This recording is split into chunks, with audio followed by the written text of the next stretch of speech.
What's going on, everybody? And I am back. I am so happy to say that I'm back. I was sick for 12 days, Sean. 12 days. You feeling all right? I'm getting better. All right. I'm on antibiotics now. I went from a cold to sinusitis. They prescribed me antibiotics. I actually had an allergic reaction to the antibiotics. Jeez. So I was in bed even more than that. My face broke out in hives. I mean, I was throwing up.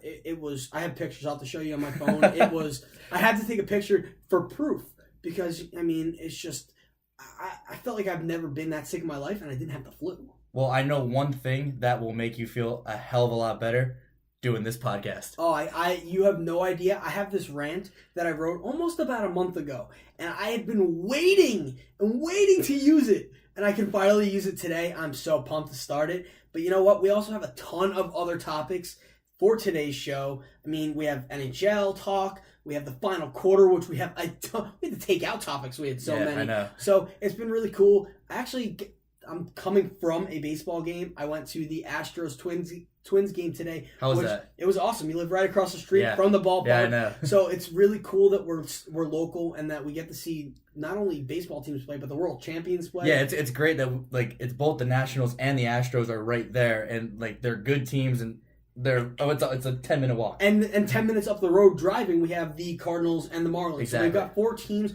within 10 minutes of each other. It's really cool. I got to see the Astros Twins today. Carlos Correa was on the field. Jose Altuve, George Springer, Bregman was out there. So it was really cool to see the world champs play. But you know what? Enough of this talk about nonsense. It is time, finally, for my opening rant.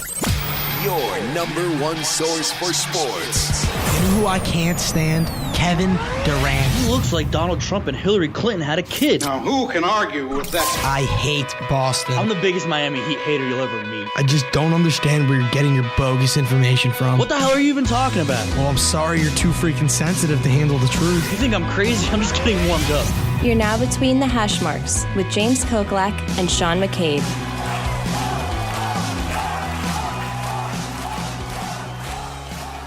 When you are the owner of a professional sports franchise, no matter the sport, you will have to make decisions that aren't always popular among the players, coaches, and fans. It's part of the business. Before I continue to explain my reasonings for this rant, let me ask you a question. If you became the owner of, let's say, the Cleveland Browns, a franchise that has been brutally bad over the last number of years, what would be your first move?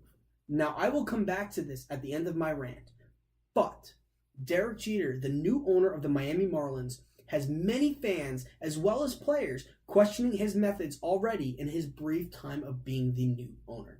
Overall, there are a lot of people up in arms because the Marlins had some young, talented star players to build a core around, and they are no longer with the team after being traded for basically what amounts to pennies on the dollar, for the most part. Jeter made things very clear that what he feels like is an everlasting rebuild would be an extended another several years because the Marlins would be starting fresh yet again. A couple of players traded, and their stats from last year. Giancarlo Stanton, now at the New York Yankees, 281 average, 59 home runs, 132 RBIs, 168 hits, and a 7.6 wins above replacement WAR, which is a really good stat for baseball players to base off of. Yeah. I just want to throw this out there before I continue. Jose Altuve, the AL MVP. Giancarlo Stanton was the NL. Jose Altuve had the highest WAR in the majors as an 8.3. So Stanton was not far behind. You're looking at a superstar player here. Marcell Ozuna, he's now on the St. Louis Cardinals. He batted a .312 last year, 37 home runs, 124 RBIs, and 191 hits with a 5.8 wins above replacement. D. Gordon, now with Seattle, batted a .308 last year with 9 triples, which is actually really impressive. 20 doubles, 201 hits, 60 stolen bases, and a 3.1 WAR. Christian Yelich, the one player that nobody thought would be traded, batted a .282 last year, 18 home runs, 81 RBIs, 16 stolen bases, 36 doubles, and 170 hits with a 3.9 WAR. Now, I want to mention their salaries for this upcoming year, which is partly why they were traded. Others more because they don't fit the mold of the rebuild right now. Giancarlo Stanton is set to make $25 million this year. You're going to pay $25 million for a player who's going to produce for you, but isn't bringing you to the playoffs, that is not worth the money. Now, Ozuna and D. Gordon combined will be making a $19.8 million next year. So not as much as Stanton, which shows you how much $25 million is, but still a decent amount of money. And they're producing. Both batted over 300 last year, which is phenomenal. They just don't fit the age of the mold. These players will not be in their primes as the rebuild continues. But just a little bit about each deal and why these players were traded. Stanton, Jeter's hands were tied. Let me make that very clear. Stanton made it clear that he did not want to be part of yet another rebuild with the only franchise he's ever suited up for. He wanted to be traded, and the Marlins were happy to shed that massive contract they just gave him a couple of years ago. But people said that Jeter helped the Yankees by trading him there. That couldn't be farther from the truth. Now let me break it down for you. Stanton had a no-trade clause and could dictate where he could go. Jeter had 2 trades ready to go. One with the historic St. Louis Cardinals franchise, as well as another one with another historic franchise in the San Francisco Giants. Stanton vetoed both trades and continued to stay strong about wanting to play for 2 franchises, the Dodgers or the Yankees, and the Dodgers simply could not add his salary to their payroll. That leaves one team, the New York Yankees, who had the players to get the deal done. Did they get full value for the reigning NL MVP? No, but you never will get full value and will always get pennies on the dollar for a player you are known to be trading. The main goal was to shed Stanton's salary, and that was completed. And they also got back a good player, an all-star to be exact, in Starlin Castro, who has some winning culture and is relatively young. He doesn't fit the mold as much, but maybe he will bring that winning culture to the Marlins for the younger players there. The Marlins traded Ozuna, who's coming off his first Gold Glove season. As part of a rebuild, he also does not fit the bill. He's going to be in free agency in 2019. He is not coming back to the Marlins because they will not be competing by 2019. He's not part of the Marlins' future, and they got what they could for him right now. D. Gordon was also traded because of his age. He does not fit the Marlins rebuild right now. He may be in his prime right now, but that doesn't help the rebuild. He will be out of his prime by the time the Marlins are relevant. And the odd one for most people, but makes sense to me, was Christian Yelich. People say, but he's still so young and such a great player. Now that may be true, but he is 26. He's not all that young. And if the Marlins say need roughly 5 years to have a winning team, Yelich will be on the wrong side of 30 by then. The return they got for him was a big return, starting with Lewis Brinson, who was the Milwaukee Brewers' top prospect and the 18th best prospect in baseball. That's a heck of a return for a player who asked publicly to get traded. There are many steps in building a franchise to become the best of the best and accomplish the ultimate goal. If you are going to be losing year after year while getting top prospects and draft picks and building for the future, why would you spend $25 million on one player? Cutting costs during this time is so crucial. That way they have the money to spend when they are ready to spend it. Another thing is all these players that were traded, that they have in common is that they all have a bad, salty, whatever kind of taste in their mouth from consistently losing year after year. When you're trying to build a winning culture for a franchise that hasn't had one in years, you have to trim the fat and get rid of all the negativity and basically start from scratch. Nobody said building a franchise is easy. Trading these star players is not always an easy decision for the owner and the general manager. It is also not popular with the fans and will sting for many fans, knowing the team you root for will be losing a ton of games over the next several years. But there is light at the end of the tunnel. Strictly baseball terms, knowing and understanding the game, Derek Jeter is as smart as they come, and his statistics speak for themselves. On a business level, he was able to maintain a flawless reputation and build his brand to be that in the toughest market in sports, where everything and everyone, especially the stars, are under a microscope and scrutinized 24/7. Derek Jeter has not failed at many things he has done, if any. He is an all-time great shortstop for the most historic and decorated franchise in sports and the captain of his team. His number is now the last number in single digits to be retired for the Yankees franchise and is in legendary company with the likes of Ruth and Mantle and Berra. He has a scroll of accomplishments and it was known as Mr. Perfect, basically, in New York for the better part of 2 decades, which... Come on, you have to agree with me. The most ruthless city in sports. He has the winning culture that he wants to instill in the Marlins from an ownership position, as his Yankee teams that he captained never had a losing season in his career to go along with the 5 World Series rings. He launched a website after he retired called the Players Tribune. And it lets athletes get their message across without a microphone being in front of their face, with sometimes it being in the heat of the moment. It is now one of the most successful sports websites out there to date. We haven't even touched on how successful his Turn 2 Foundation is that he launched in 1996. That is 22 years ago. Everything Jeter touches turns to gold, and this is the exact person the Marlins need in charge to turn around a franchise that ever so needs it. Now back to my question from before. If you became the owner of, let's say, the Cleveland Browns, a franchise that has been brutally bad over the last number of years, what would be your first move? I know my first move would be to trade the players who don't want to be there, nor part of the rebuild, to the top. I would shed as much salary as I could for the rebuild, and I would basically tear down the whole thing and build on the foundation that's left. Imagine the legacy you're leaving behind, because you are the one to complete the revival of the Cleveland Browns, and you are known as the complete architect of the historic team that you brought the Lombardi Trophy back to the Promised Land. Well, I hate to break it to you people, but that is in fact what Derek Jeter did to the baseball team in South Florida. Yes, the Marlins have 2 World Series championships, one in 97 and one in 2003. But they have been around since 1993, which is 25 years, which they are celebrating their 25-year anniversary this year with a new logo going back to their old colors, I should add. They have had 6 winning seasons in 25 years. 6! Let that settle in for a second. And here's another even crazier stat.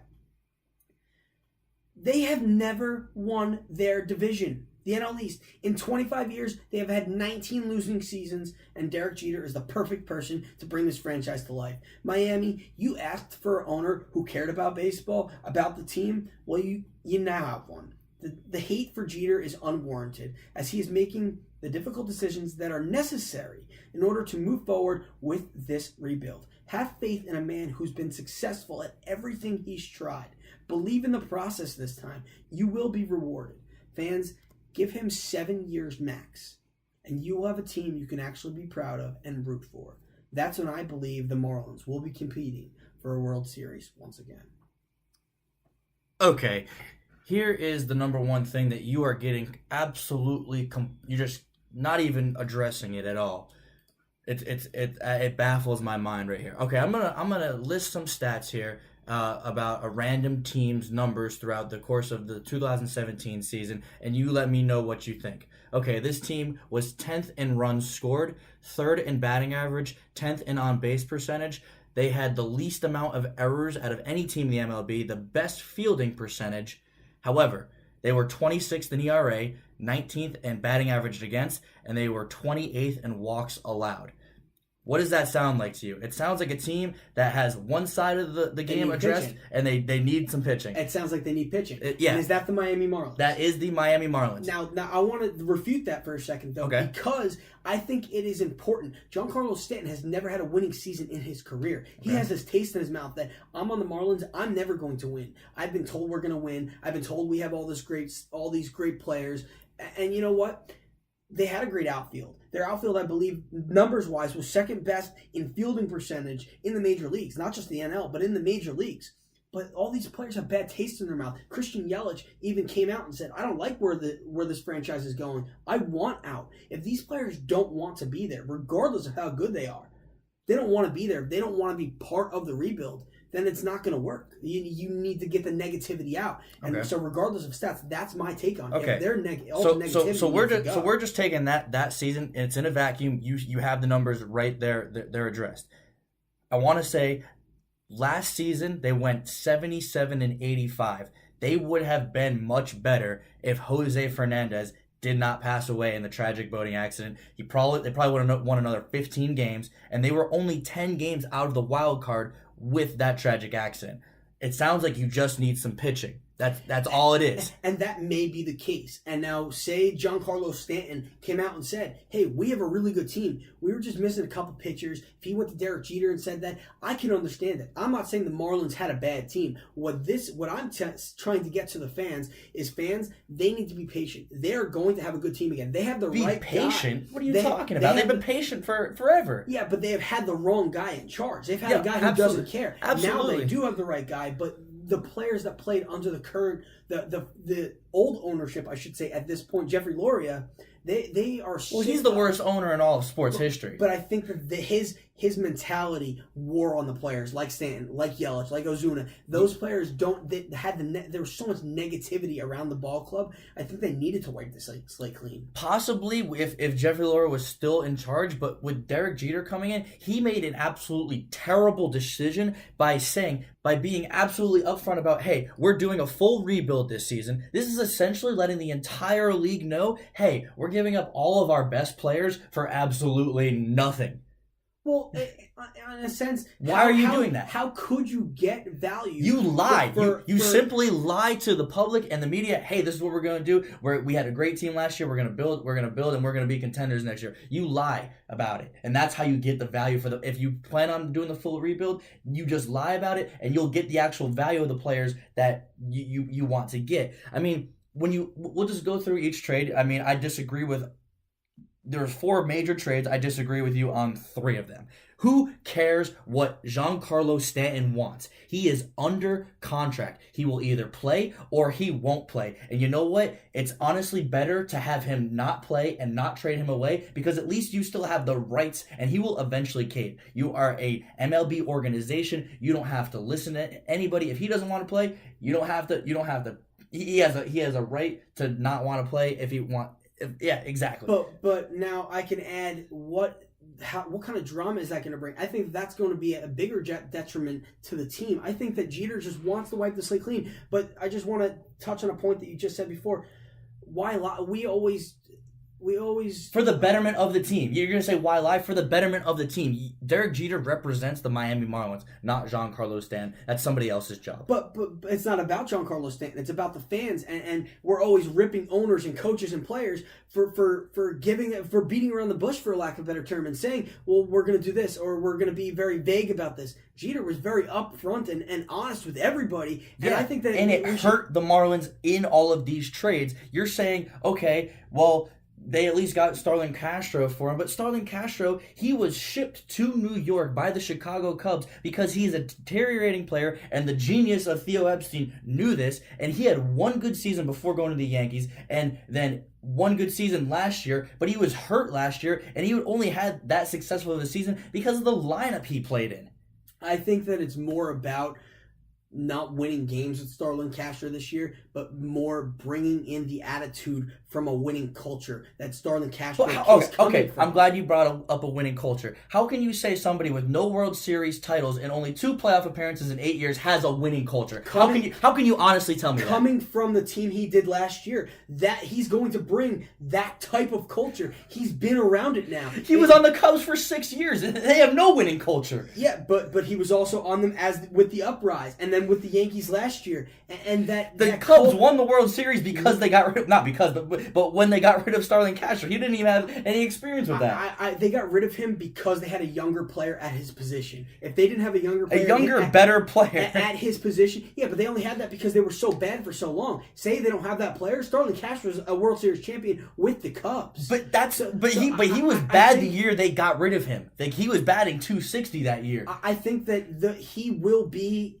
a bright spot for the Marlins. I think that coming from the Yankees last year and seeing how a winning culture is made. The Yankees made a winning culture last year. That you can't deny that. He is coming from a winning culture. Now, he may not have been on a winning culture team his whole career, but that doesn't matter. As long as you're bringing in guys who have been on a team with a winning culture, who have been on a team that have been far in the playoffs, who have been on a team that is in the right direction, and I think that he just wants the leadership. Starlin Castro also played with the Cubs when he was younger. He's now 28 years old. He doesn't fit the mold for the rebuild either, but you need a player in there that has a positive attitude, and Giancarlo Stanton didn't have it. Christian Yelich did not have it. Ozuna did not have it. D. Gordon did not have it. Yeah, that's because Derek Jeter came out and said, hey, we're going to do a full massive rebuild here, instead of just saying, wow, we have a really good team, all we need is pitching. But again, it goes back to my question at the end of the day. As an owner, it's almost selfish in a sense. But you know what? I'd be the same damn way. And I'm not afraid to admit it. If I was the owner of the Miami Marlins, I'm doing the exact same thing Derek Jeter did because I want to build the team. So as the owner of the Miami Marlins, you would risk putting your team in a worse position just because? Because that's what you think is the right thing to do. You can just do all those things and just lie about it. Your team will be better for it. Your fans will love you for it. Let me ask you a question. Do you think that the Miami Marlins, with the team currently constructed, maybe adding another pitcher or two to that mix, like we discussed, are they World Series champions within the next 5 years? Like after the trades or before the trades? Are they World Series champions within the next 5 years? With okay pitching, you add some okay pitching to that. Add a Jake Arrieta this year, and add say they traded for Garrett Cole. I'm just saying hypotheticals. Yeah, okay. So if they made those two moves where let's say they got Arrieta and Garrett Cole, they would be playoff contenders this year. But do they have the talent to win the World Series is my question. Because if you don't think that they have the talent with all those good players to win a World Series in the next 5 years, then I do think it was good for Derek Jeter to be honest and get rid of these players what he could get for them. He was never going to get anything more. None of these players wanted to play for the Marlins. And I think it was known league-wide whether Jeter said it or not. I think that everybody on that team was fed up. But you didn't get any value for Giancarlo Stanton. None. You got no value. You got Jorge Guzman and Jose Devers, who were the 10th and 30th best prospects in the Yankees system, respectively. Well, Jose Devers, I believe, is the 10th, and... No, he's the 30th. He's the much lesser version of his brother, Rafael, who plays for the Red Sox. That's who I was thinking of, is Rafael. Okay, but Guzman, he's a pitching prospect. He actually has some potential. But he was the 10th best prospect in the Yankees system. They didn't even get a top 5 in the Yankees system who would actually be an MLB player this year. Yeah, here's my thing. You're never going to get that with a player known to be wanting to be traded. You're never going to get that when your new owner comes out and says, we want a full rebuild. I can't hate it. We're always criticizing players and coaches for lying to us and beating around the bush. I respect the fact that he was honest. And you know what? If I was a Marlins fan, I'd be pissed. I'd want Derek Jeter to lie to my face to get the best value for my team. But also, if I'm a Marlins fan, I'm going to look in the mirror and be realistic. My team has been terrible for all these years with these star players. And you know what? They had no pitching. If they had Jose Fernandez, they would have been playoff contenders. You're telling me they would not have been 10 games better if they had Jose Fernandez? I think anything can happen. They would not have been. Tell me honestly, they would not have been 10 games better if they had Jose Fernandez. Yeah, they could have been. They would have been. They would have been much better than 10 games. And they would have made the playoffs if they were 10 games better. But then they would have made the playoffs last year. But who says that they're going to lose? Who says they're going to win the games that they have already won? Because then you're looking at different pitching matchups for everybody else, for every team. So I think that they come out with their aces, Edison Volquez, who doesn't have his first win until mid-June. I mean, everything that Derek Jeter has touched since he has entered the baseball world has turned to gold. Okay, so we'll mark me as a win for the Stanton trade. Let's move on to the Ozuna trade. Ozuna for prospects, I like that. The prospects I wouldn't go that far as a win. I'd say we tied on it because we both have valid points. I'll give you that. The Ozuna for the prospects they got from the Cardinals are better, but this is the second best trade out of the 4. But you know what? The second best of garbage is still garbage. It's a salary dump, and you know what? You're only dumping $10 million or 9.8, $10 million, whatever the hell it is, and you're telling me you like Castro because you want this culture, and he's like an older guy. He'll bring some maturity. Ozuna is 1 year younger, 27, and he's actually hitting his prime. He had 37 homers last year, hitting over 300. Would you rather have Ozuna or Starlin Castro on your team? Ozuna, this is going to be Ozuna's last season with the Marlins anyway. But you could have... he was not re-signing with the Marlins. But so whether he was traded this offseason... No, but you could have... During the season, he was being traded. But during the season, you would have actually gotten some real value for him instead of just salary dumping. I mean, there are... You could have made a shot with the team that you had, adding a couple of pitchers. You would have been viable for the playoffs, and that is what matters. I think there are multiple ways to look at it, but I don't think that he did the wrong thing. I really don't, because I think that to win a World Series... with that trade specifically, you think that trade is a good trade for the Marlins? I just think that he made the right decision. Okay. I think that he made the right decision. D. Gordon trade, just another salary dump. I wouldn't go as far as a salary dump, but again, these two players don't fit the mold of a rebuild. For them, their age... They're both all-star level quality players. Because you're in the mindset that they need to do this full 7-year rebuild, 5 to 7 year rebuild. I'm telling you that they don't. They have the hitting. If they keep going with the hitting for these players, if they re-sign Ozuna and give him that contract...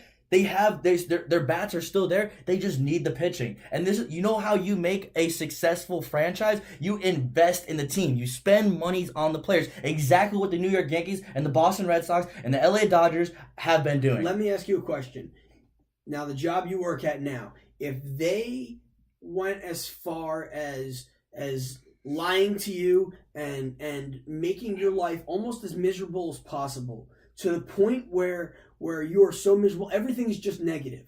Are you going to be able to go back on that under new ownership and say, well, you know what, maybe things will change. Maybe you'll have a brighter attitude about it. Okay, but that's not what we're arguing here. We're arguing the stance of the owner, and the owner would keep me whether I was complaining or not. But no, but here's the thing, is the owner could come in and say, I don't want anybody here. Which is what Derek Jeter, in a sense, did, because everybody had a negative attitude. Everybody had the negative attitude because of how Jeter said, we're doing a full rebuild. I think that this goes back farther than that. I think that Stanton and Yelich and Ozuna and Gordon, they have been on losing teams year after year after year after year after year. Jeter took this job knowing that these players are here, and you can build on these players. I think he took the job knowing that he was going to trade the players right away. I think that was a plan in place. But even if that is the plan, you lie about it and you get the best value for the team, the company, whatever you do. If the new owner came to where I work and said, hey, I want to get the best value for everything that I have here, he's not just going to come out and say, I want to get rid of everybody because they suck. He's just going to, do what he has to do. I truly think that Stanton held tight, and I'm not sure if he would have cracked. I think that that's the problem with the no trade clause, is that the player, it fully dictates where he's going to go. Exactly, and he would have ended up playing for the Marlins. I don't think so. I think that he would have sat out. And you know what? I truly believe that. Then you have a Carson Palmer situation where he ends up retiring, and then if he ever wants to play baseball again, he has to get permission from the Marlins. Hey, I want to get traded to this other team. He'd have to sign papers for the Marlins, and then he's still getting paid to just sit out and do nothing. So I think Derek Jeter's hands were tied with Giancarlo Stanton. I truly believe that. I believe that. But you can get rid. We don't know the deals that he got from the Giants and from the Cardinals, but I assume they're better than what the Yankees gave him.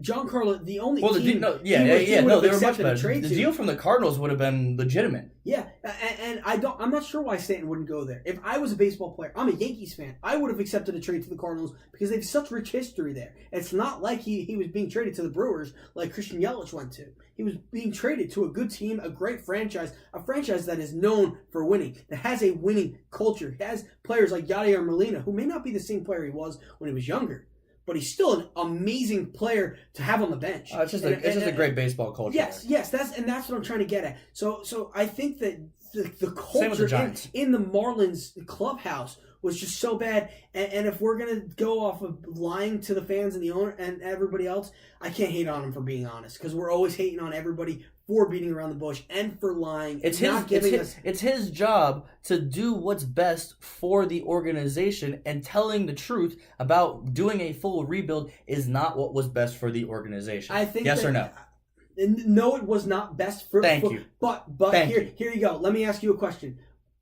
Are the Yankees going to give up a top 5 prospect for Giancarlo Stanton, knowing that he's going to be traded, whether it was in the offseason? No, in the offseason, or if it's at the trade deadline? Because the Marlins didn't want that contract. Under new ownership, Derek Jeter is trying to cut the cost so that way when they are going to be relevant, he has the money to fish out to pay these players. See, and I disagree with you on that, and I'll get to that in a minute. I want to touch on the Christian Yelich trade because I actually agree with you. That one's fine. They got a legitimate player. They got an awesome player, and if you are going for a 5 to 7 year rebuild, Christian Yelich, again, yes, he's young now, but he's not going to help you in 5 to 7 years from now. He'll be 31 to 33 years old then. He may still be a good ball player, but you're not going to pay him big bucks to be on your team then. And quite frankly, I don't think he'll be the same ball player then. And I think that was a great trade, the best trade they did make. Now I'm not, and so we agree on that. But as far as the other 3 trades go, could they have gotten more? Yes. But is it the end of the world that they didn't? No, I don't think so, because I think that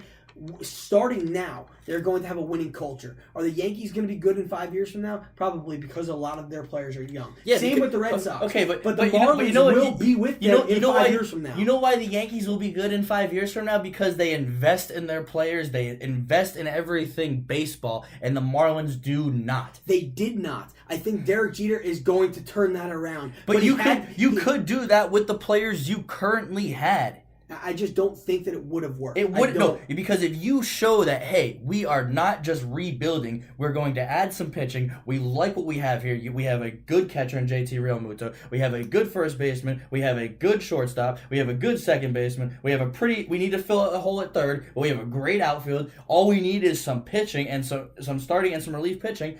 Boom. Now you have playoff contenders. Let me ask you another question though. I know that they don't really know Derek Jeter on a personal level, but I'm sure that they've been told that before, over and over again, whether it's Jeffrey Luria or the general manager. I'm sure they've heard it.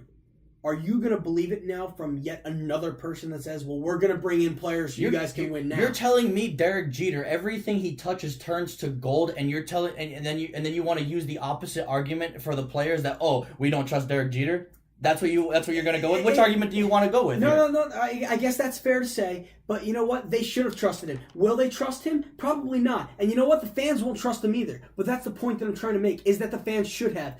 Could the players have trusted him? Yes. And do I think that they should have? And if they did, would they have been a good team? Yes, I do.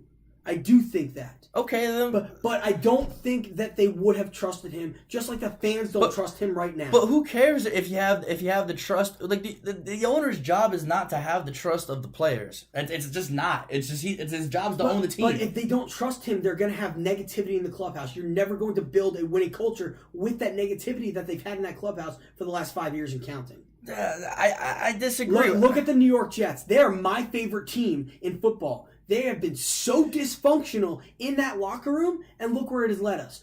We have a great coach in Todd Bowles. Everybody, the Cardinals wanted to take him from us this year. We have a good coach. We have a good general manager who is drafted pretty well. But what's wrong with us? Our locker room, the negativity. Mo Wilkerson. Well, that is a thing with the coach and with the GM, not with the owner. But the owner, he's kind of delegated it. Only it's a special situation. He's now the ambassador in England, so it's different. But for instance, Mo Wilkerson, he's a great football player. Well, okay, so when he's being cut this year. When you have locker room problems, do you blame the owner ever? No, but everybody's blaming the owner now for getting rid of these locker room problems. Sheldon Richardson, another person who was the cause of the locker room problem at the time.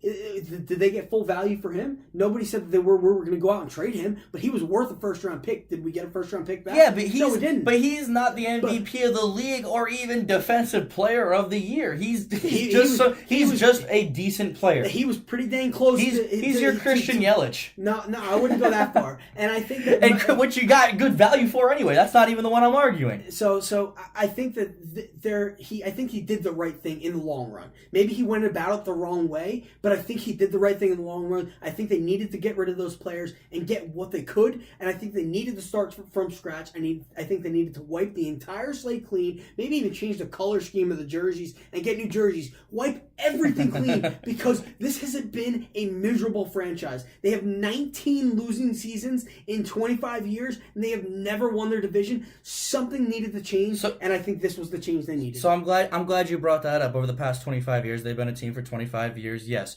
Okay, since 1993, I went and tallied up all the World Series that have been won over the past 25 years. And you know what the Marlins are? They have the third most, tied for the third most. Yankees have the most with 5. The Red Sox and the Giants, San Francisco Giants, have 3. They're second. And the Marlins and the St. Louis Cardinals are third with 2. And I brought it up. I said 97 and 2003. Yeah. Okay, but they had some good players. So they are Miguel so they are the Cabrera, 5th most successful MLB franchise over the past 25 years. which is it's crazy to think about because in reality, I actually got my stats wrong. This is their 25 season. Yeah. So in 24 seasons, they've had 5 winning seasons, and in those 5 winning seasons, they've won 2 World Series. Yes, but winning the World Series is great.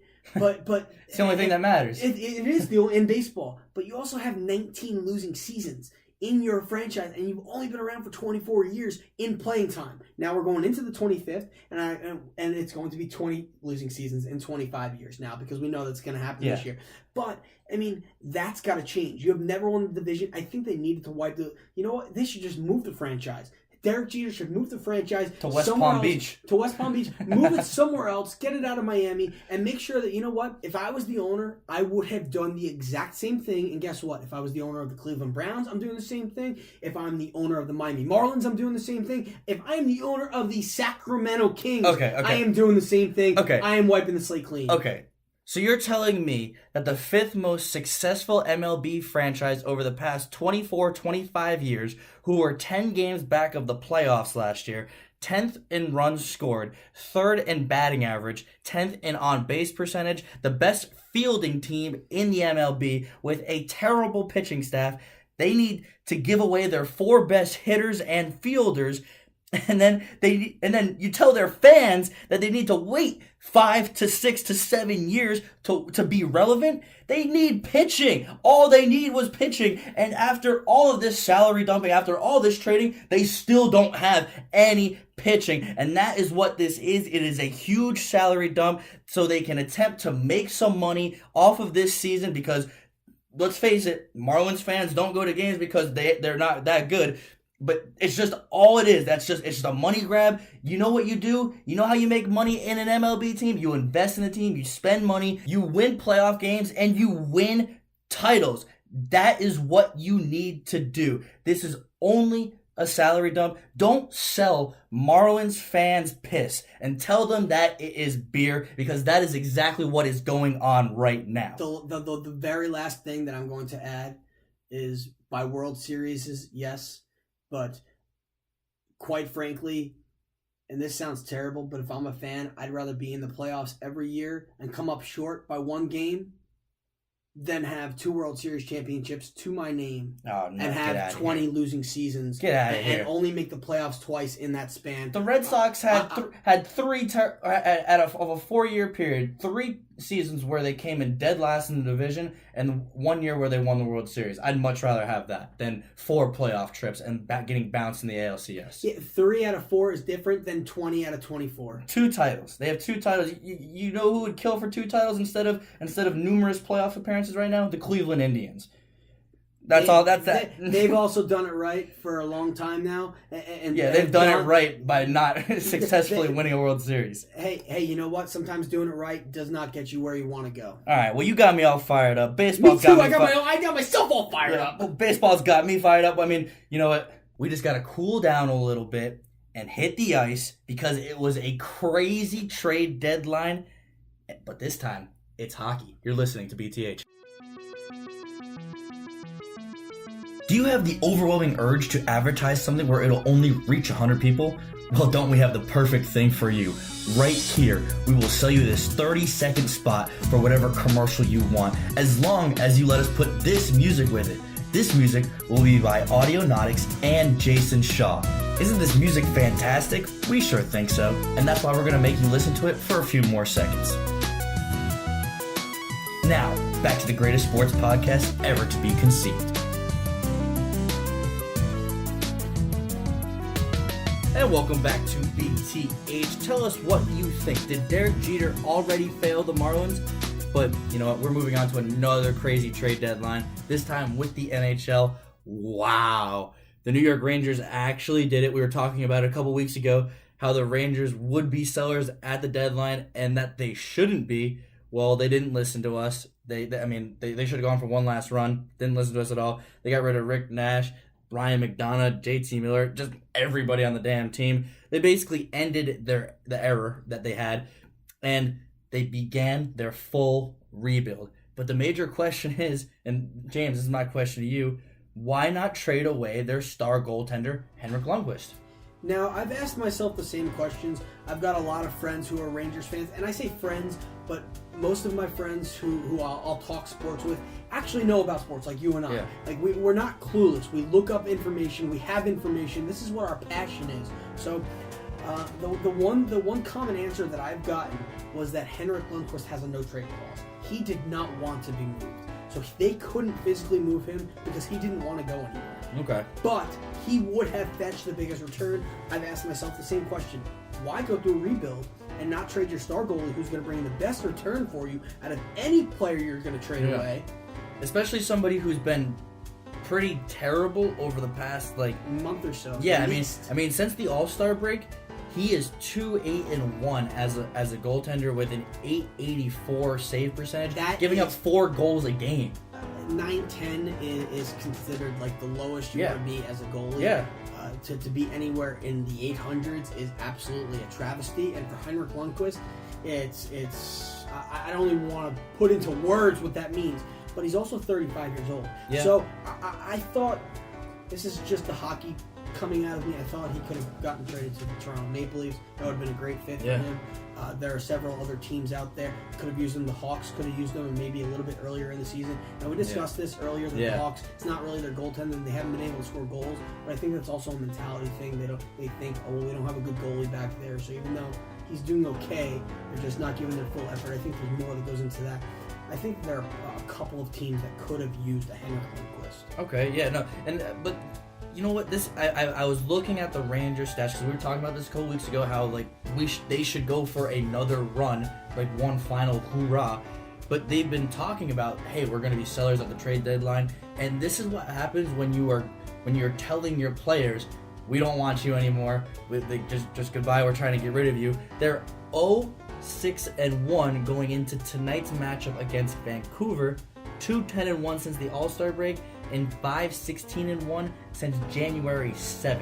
You can't leave your players in limbo like that, and I think the Rangers completely butchered this season. I was going to ask you that now, this kind of bases back to what we were just talking about. They came out and openly said, we're done. We're done with this season. What's your take on that? Yeah, no, I like it. I think that is the completely wrong way to do it, because especially in the middle of the season when we were talking about it a couple weeks ago, they were 4 points out of the wild card, and it's now they're 9 points out. Still not ridiculous for them to come back and get into the playoffs. Now it isn't. They got rid of everybody. Yeah, but their season's over. But it's just like how can you put that kind of cloud over a team like that? Now, a team that's been good for the last few years. Yeah.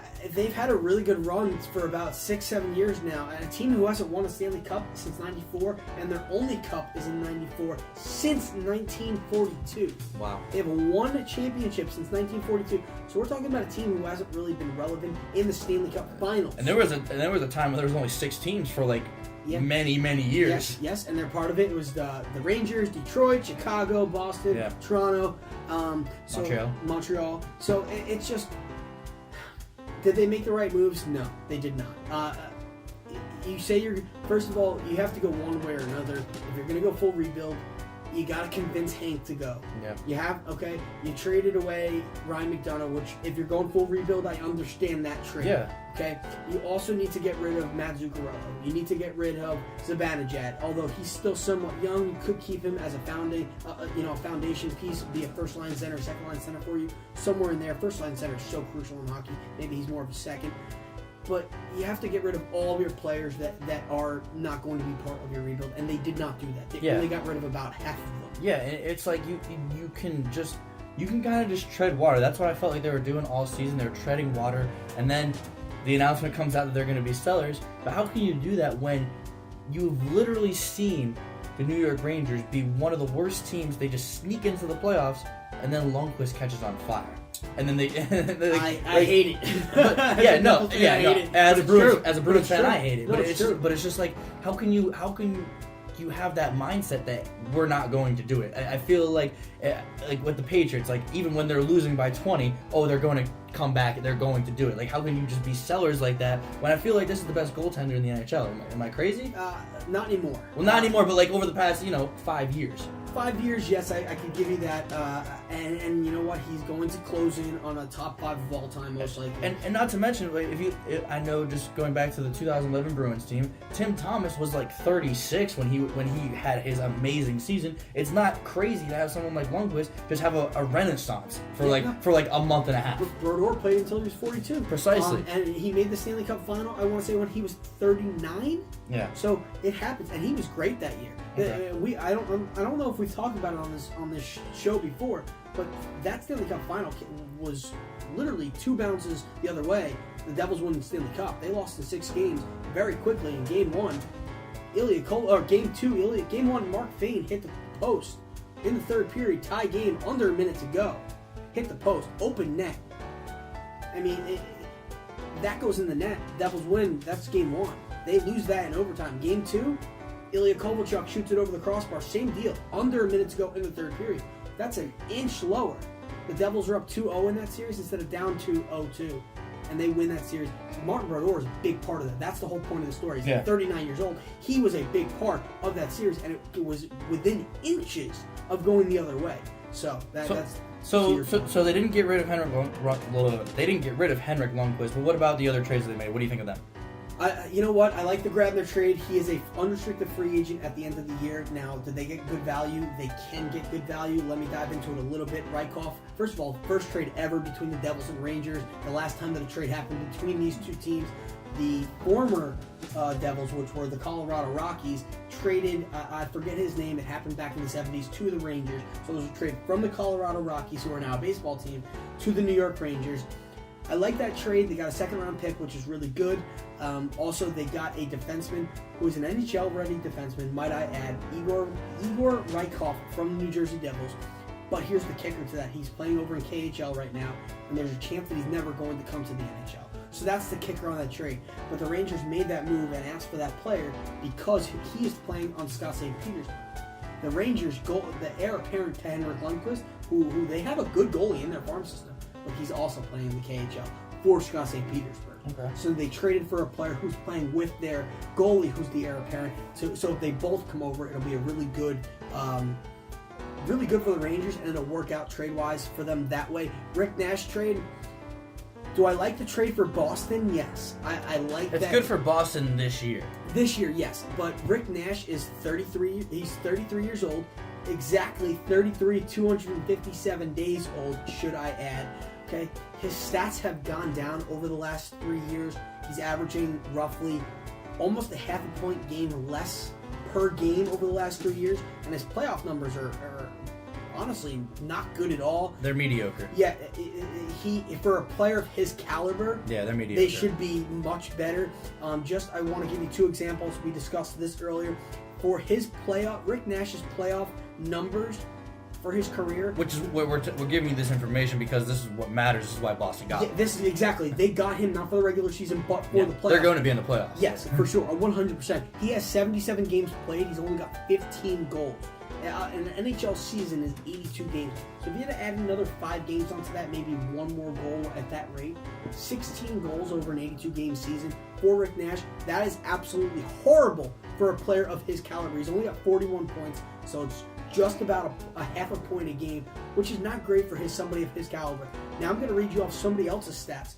And this person was a good player, yes. And would you consider him to be a superstar? Maybe not a superstar, definitely a star. He, in my opinion, he's a Hall of Famer. He's my favorite player of all time, but he wasn't known as that Sidney Crosby type or Rick Nash type or Evgeny Malkin type, but he was a good player. And this is Patrick Elias, who played for the New Jersey Devils. Okay, 162 playoff games, 125 points. That's a big difference between the two. Now, Elias wasn't known. He was known as a playmaker, not a goal scorer. Now, he did score goals, yes. But do you see the difference there? So that's the one thing that worries me. Yeah. I like the trade for Boston if Rick Nash can kind of get a fire lit under him, get some pep in his step. But they gave up a heck No, they did. They gave up a lot. The first round draft pick is what concerns me as a Boston fan, not the players that they gave up. Ryan Spooner has good. has points in every game Good. he's been as a Ranger so far. Lindgren is a great defensive prospect, so they gave up a lot. Yeah. But if they win a Stanley Cup this year, it could be nothing. All right, what do you think about the McDonough and the JT Miller trade? I think that it was the right move if you're going rebuild.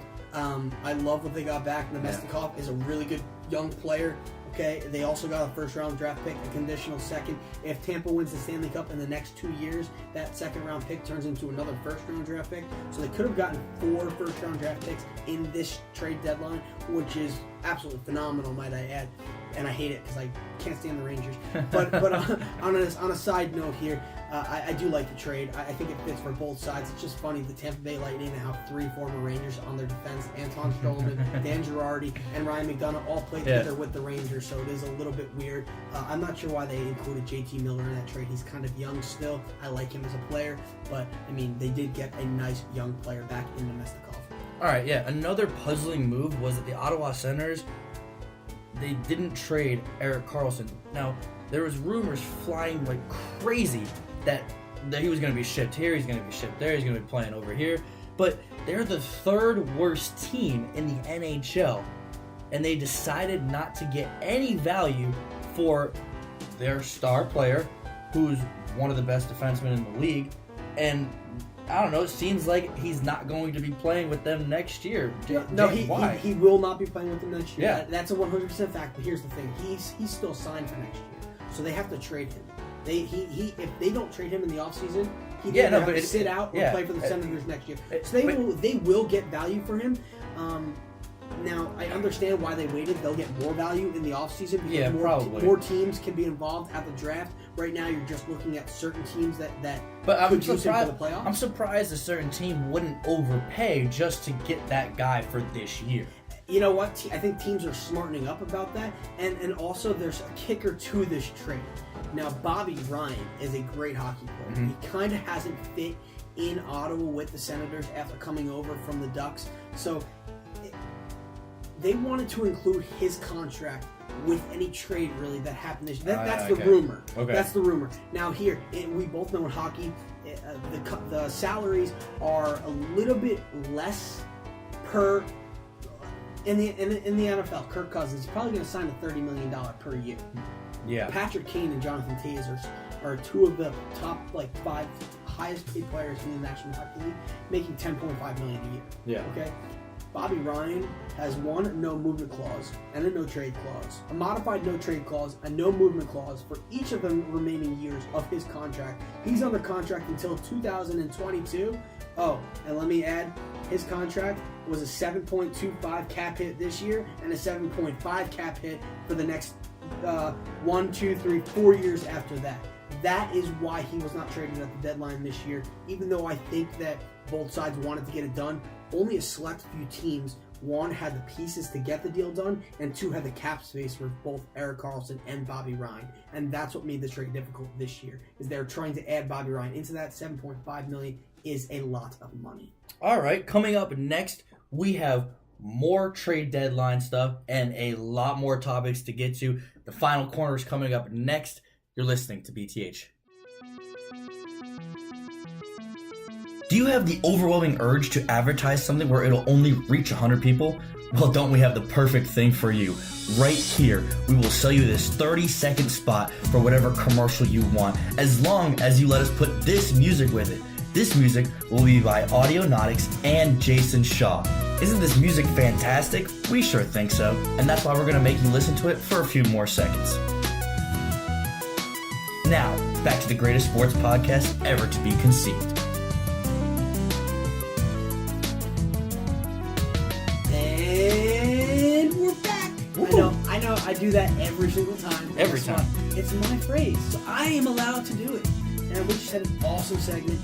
We had to stop it. We had to do the little swinging your finger in the air. Let's wrap it up. I know we're talking about hockey. Let's wrap it up here. I just love hockey. I'm so upset the season's coming to an end shortly. But you know what? The best part of the hockey season is coming up. Yeah, but it goes by so quick, and then it's like it's like June. 2 months. It's 2 months. Yeah, but the 2 months goes by like snap my fingers up. It's already June. Okay, tell me this. When do you watch basketball?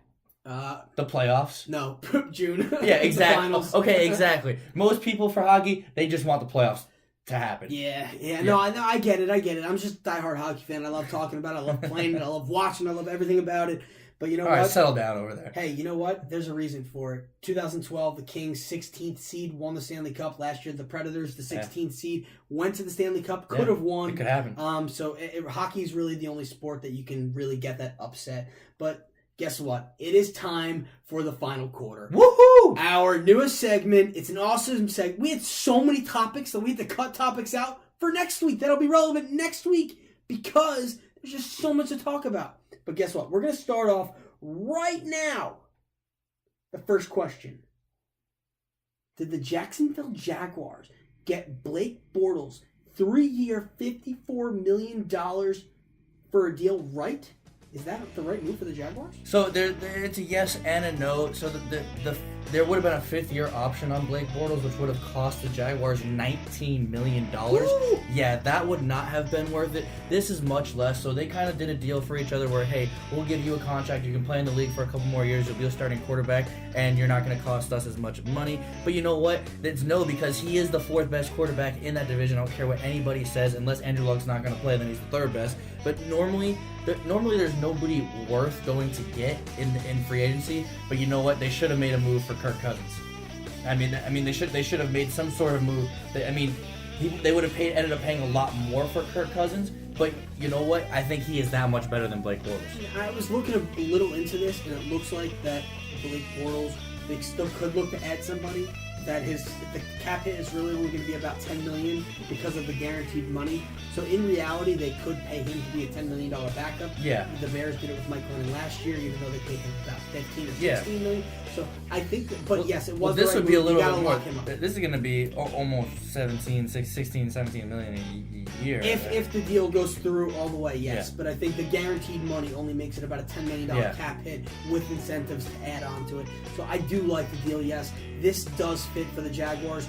They went to the AFC Championship game last year. He played relatively well to end the season. I think it's a good move for the Jags. If he makes the same progression from 2016 and 2017, if he makes that same progression going from this past season to this upcoming season, then it's a great deal. It's a huge bargain. He just can't fall off. Exactly. Agreed. All right, next topic. Teddy Bridgewater is expected to hit free agency this season. James, what are the Minnesota Vikings doing? I somewhat understand because, yes, he was highly touted, but that knee injury was so gruesome. There's still a chance that it may. They say he's recovered, but he hasn't really had that impact to play in a meaningful football Yeah, game. he did come in for a couple snaps. I think he threw a pick. Yeah, but it wasn't any people weren't aiming to hit him. Yeah. I don't know if that knee's going to hold up in a full season for playing for something. So I somewhat understand this. I'm not paying Teddy Bridgewater. I think that he's got to take a minimum deal right now and prove himself that his knee will stay healthy. Well, this is crazy though because the Minnesota Vikings they're not going to franchise tag Case Keenum, and they're supposed to let Sam Bradford go. So who the hell's going to be their quarterback? I've been listening to rumors, and the three teams, including the Jets, would be the Broncos and the Vikings. They're going for Kirk Cousins. We're going for Kirk Cousins. They are going to fish out about $25 million or so. All right, I mean I don't disagree with it, and good for them. I mean they're doing what I think the Jags should have done. Is that the right move?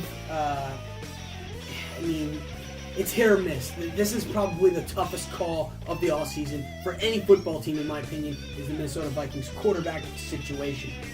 3, the New York Jets and Malcolm Butler have mutual interest. Is this a good thing for the Jets, and will it be a good fit if he signs?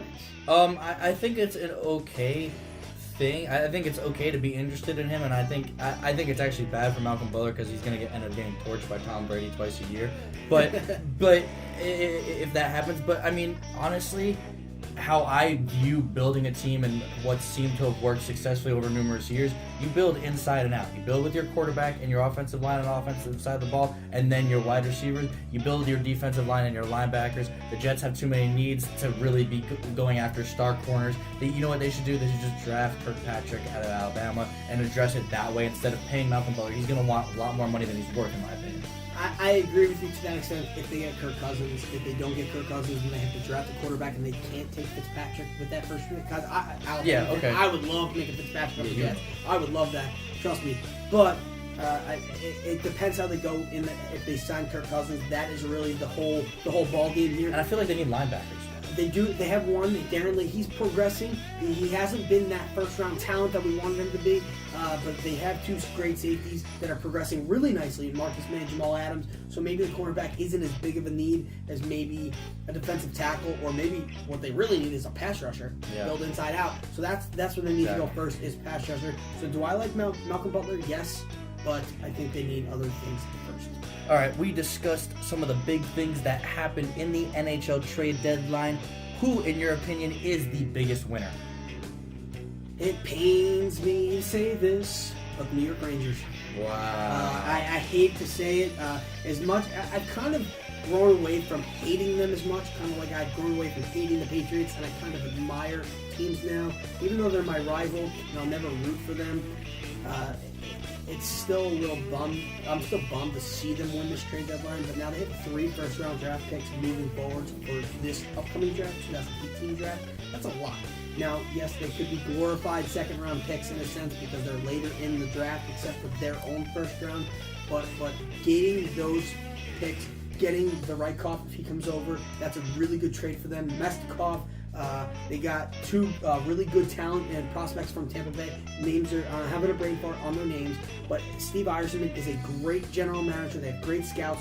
Tampa Bay is a super young team and they're really good. These young players that are going to be coming up will be good too, and now they're on the New York Rangers. One of them is Howden, and the other one blanking out, but the New York Rangers definitely win this trade deadline. All right, I think if you're looking at it in terms of like who did the best long term, it's hard to say the Rangers did terrible. I mean, it looks like they did a lot of good things. If you're talking about streaming for this year, I like the Boston Bruins for what they did. They got a good player, and hey, I'm touting my homer hat a little bit. Hey, it's okay. I'm always a homer. But when I saw Rick Nash, I was like, hell to the we got a star player. Normally the Bruins are teams that we're getting rid of Tyler Seguin. We're getting rid of all of our... That was the dumbest trade in the NHL history. Yeah, and it's just like... But this time they're actually buyers trying to win a cup, and it's very rare to see. And as a Bruins fan, I'm very happy to actually see some kind of movement of like, hey, we're actually trying to win a Stanley Cup this year. You guys got to focus on just this year because you gave up a heck of a lot, and moving forward, the first round pick was a lot detrimental to the team. So was Spooner. I would have given up a second and a third round pick for Rick Nash and nothing more. All right, question number 5. DeMarcus Lawrence has been tagged by the Dallas Cowboys. Is this a smart move for the Cowboys? If so, why? 100% yes. He had 14.5 sacks last year. The Cowboys had 38 as a team. They needed pass rushing. I remember last year when they didn't have him because he was hurt, and they were absolutely abysmal at rushing the passer. Yeah, this is something they actually need. This is a great move by the Cowboys. He would have been the highest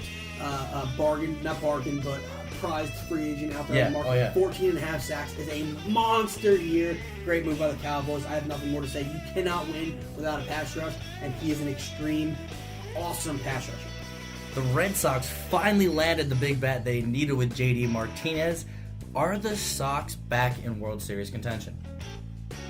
I think that they were in World Series contention without him. Okay. I do. I love their young roster. Again, this is like the Rangers and the Patriots for me. I don't like Boston teams, but you have to respect it. You have Devers, you have Benintendi, you have Mookie Betts, you have Jackie Bradley Jr. I mean, your team is filled with young stars. Not just stars, but young stars. Yeah. So, this is just kind of, to me, this is just, all right, we got to keep up with the Yankees. They got Giancarlo Stanton.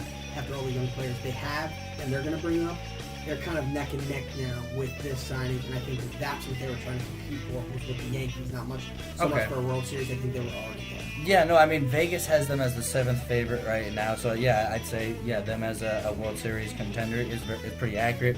And I'm predicting that JD Martinez actually has the most home runs in baseball this year. He's going to bat over 290, and he's going to have half as many strikeouts as Aaron Judge. Something I just want to add to that very quickly is that JD Martinez, would have had more home runs than Stanton and Judge last year if he played a full season. He only played, I think it was 115 games, and he had 49 home runs. So you're ruining my point here. I was trying to make it sound cool, and you're completely throwing it out. I'm sorry. Continue with the show. But it is. No, I like your point. It is a valid point, and I couldn't disagree with you. Although I do think somebody else will win. I think Stanton's. All right, get out of here. Moving on. Were the Olympics this year, strictly for the United States, a disappointment? No, they came in 4th. They had 23 medals. How is it disappointing? They're the first time USA has won cross-country gold ever. First time U.S. men have won curling ever. First time women's hockey won gold in 20 years. We had a 17-year-old kid who doesn't even care about the Olympics have an amazing slope-style snowboard run, Red Gerard. If you haven't seen the video, you need to check it out. It'll be up on the page. And Shaun White, absolutely insane. 2 1440s? No. Absolutely not. We haven't even touched on Chloe Kim, 17 years old, snowboarding. Exactly. So, and Lindsey Vonn, I like that she was the oldest person to medal. No, it's not. It is absolutely not a disappointment for the United States. Now, I agree with you. The only thing that I was a little disappointed in, watching the opening ceremony, it was completely empty. There was not a single soul in the stands. That was a little disappointing for me, and I know why this happened, but it's still a little disappointing. As a hockey fan, I was watching the USA game. No, Canada obviously is going to win if the NHL players are there. It's Canada, Sweden, USA, and Russia. I don't even want to get into Russia. How do they play under athletes of Russia? I mean, what kind of ban is that? But anyway. And they still dope. Still doping. Not having the NHL players there, nobody really was interested in the hockey this year. The USA game was absolutely empty versus the Czech Republic to get into the semifinals to play a Canada or a Germany or a team that moved on. So that was disappointing to me. But overall, I don't think so. Just the hockey portion for the USA men was disappointing. Now, I'm gonna call you out because during the prep you were saying, "Yeah, this is a total disappointment." I remember, and it's funny because it would have been great if we did this last week, and you were saying, "Oh, absolutely," because the medal count was a lot less, and then over the past couple days, was before Sean. It wasn't before Sean. It was before the curling and the women's hockey. Yes. Sean, I was in my notes. I have that it was disappointing for the most part. I had to change it a little bit because of all this, but the only bright spot really was Shaun White's gold medal. But let me tell you, that run was sick. 2 1440s, insane. Moving on, Louisville was stripped of their 2013 national title in basketball. Does this matter? Not to the players. The players are in the NBA. They have rings. They're national champions. There may not be a banner up there anymore. They may not have a trophy.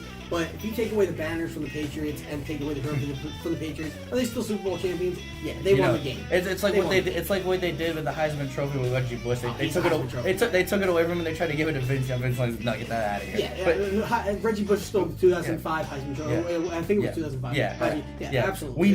We know who won that year, and you can't take it away from the kids. The kids know they won. And you know what? I want the FBI less involved in my sports and more focused on tips about mass shootings. Yeah, 100% agree. Mark Cuban fined $600,000 by the NBA for saying that he wants his team to tank. Is that the right call? I mean, it's funny because the Philadelphia 76ers have literally tanked for the past 5 years. But instead of saying tanking, they called it trusting the process. It's the same exact thing. I don't know. I think it's stupid. Like, no. I mean, I know. I understand you want to withhold the integrity of the game, and maybe Mark Cuban shouldn't have said it outright.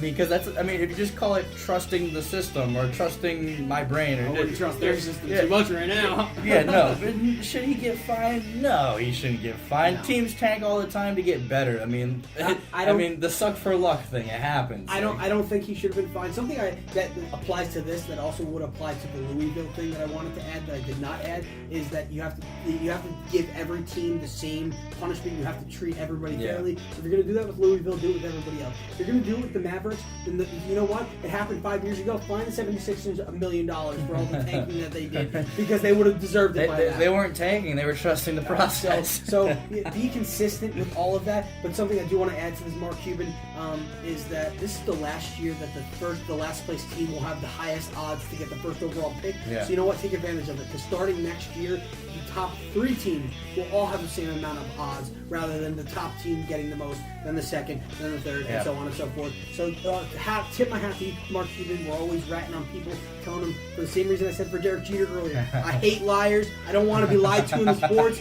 If you're honest with us, I respect that Mark Cuban was honest. I tip my hat. Well, see, if he just lied, he wouldn't have gotten fined. But moving on, but moving on, was the NBA All-Star Game weekend a success? For the most part, yes. The game was awesome. It was much better, more defensive. You know what? The players looked like they cared. I love how they were donating to a charity for it. They were also winning money for themselves. So they're really playing for something. You know where they really screwed up again, and they screw up every year. And you know what? People kind of just let it roll under the bus for some reason.